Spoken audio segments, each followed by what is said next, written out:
Kalau kamu sering ngerasa betis tiba-tiba nyeri, apalagi habis duduk lama atau jalan sedikit langsung terasa tegang, jangan langsung anggap ini cuma pegal biasa. Karena menurut studi internasional, rasa nyeri di betis bisa berkaitan dengan sirkulasi dan aktivitas otot.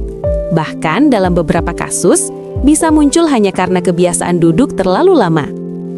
Dan yang bikin banyak orang gak sadar, ini sering muncul diam-diam. Kalau kamu pernah ngerasain ini, stop dulu sebentar. Follow sekarang, karena ini episode 2, dan di episode berikutnya, kita akan bahas nyeri yang lebih sering lagi, tapi sering dianggap sepele. Nyeri betis sering terjadi karena otot terlalu tegang, kurang gerak, atau aliran darah yang tidak optimal saat tubuh terlalu lama diam.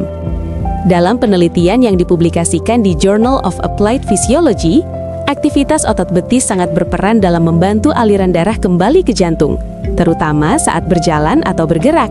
Dan dalam studi dari National Institutes of Health (NIH), disebutkan bahwa kurangnya aktivitas fisik bisa membuat otot menjadi kaku dan meningkatkan rasa tidak nyaman pada area kaki. Sekarang yang jarang banget orang tahu, ada satu ramuan sederhana yang hampir nggak pernah dibahas. Air hangat dicampur parutan kunyit segar, sedikit lada hitam, dan madu alami. Kombinasi ini secara tradisional sering digunakan untuk membantu menjaga rasa nyaman tubuh dan memberikan sensasi hangat dari dalam. Dan jangan cuma minum, coba latihan sederhana ini. Calf raise exercise. Berdiri tegak, lalu angkat tumit perlahan sampai kamu bertumpu di ujung jari kaki. Tahan 3-5 detik, lalu turunkan perlahan, ulang 10-15 kali. Latihan ini sering digunakan untuk membantu mengaktifkan otot betis, dan menurut berbagai studi fisiologi olahraga, gerakan ini dapat membantu meningkatkan fungsi otot dan sirkulasi di area kaki.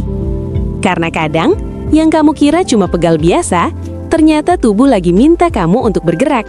Dan di episode berikutnya, kita akan bahas nyeri paha yang jarang dibahas, tapi sering bikin tidak nyaman saat aktivitas. Video ini hanya untuk edukasi dan bukan pengganti saran medis.